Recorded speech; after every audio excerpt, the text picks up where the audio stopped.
The energy from a wind farm is dependent on the weather, but the weather can also prevent essential maintenance work from being carried out. Centrica engineer Chris Reed has the job of trying to predict how often the conditions will be just right. Mathematics is used every day by all members of the operations and maintenance team. Maths is used to estimate the total operational and maintenance costs of a wind farm, transporting components, spare parts and getting technicians to the wind turbines. We use these numbers to make important financial decisions. The success of a project really relies on gathering the wind when it's blowing. And really the only thing we can influence there is the availability of the technology, the reliability and the availability of the technology. So quite a lot of analysis goes into both the wind and when the wind's going to be blowing hardest, where we would like to have the maximum availability of a wind turbine, and when we can actually get access, because of the weather, to go out and maintain them and ensure that they are reliable and available when the wind is blowing.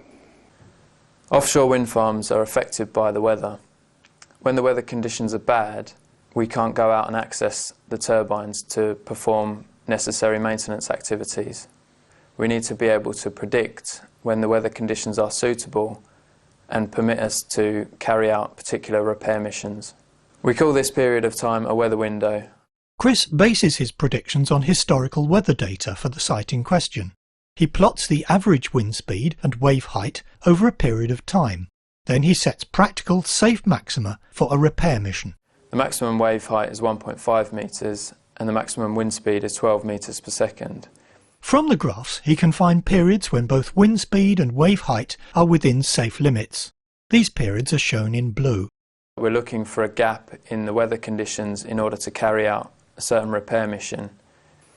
For a 40-hour mission, the simulation shows that you have to wait 96 hours in order to carry out the repair, whereas for a 20-hour mission, the waiting time is only 56 hours. Not surprisingly, it is generally the case that the longer the mission time, the longer the average period Chris's team will have to wait before they can start their repair job. This graph shows how the mean waiting time varies with the mission time, so you'll see an exponential rise.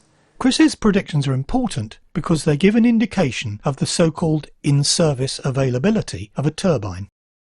The reason why it's done is for planning. It's used to give us an idea of how the weather can impact the operation of a wind farm.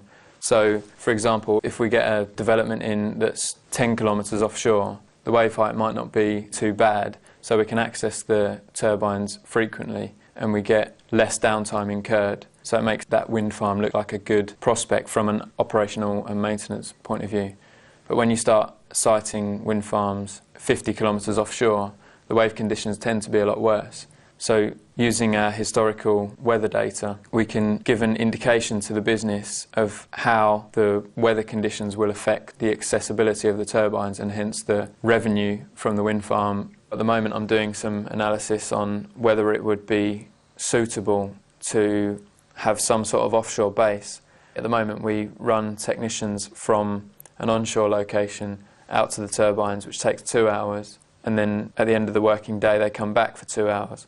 Now you can see that's 4 hours wasted in a day due to travelling, so we're using the model to see whether it's advantageous to site crew offshore so they'll actually stay offshore. They'd get picked up by the boats in the morning and go and do the servicing and then return home. But the crew would stay offshore. You come into an offshore wind arena. It's hugely challenging and rewarding. It's a new area for the country and for us as a business. It comes with engineering challenges, both in terms of the design of the projects, but also in challenge in terms of installation of the equipment and operation of the equipment, because most of our fleet is offshore, and that brings with it special challenges of access. I think it's clear to see that even something as simple as sending technicians out to fix turbines does actually require some detailed mathematical analysis, and it's solving those kind of problems which is why I enjoy my job.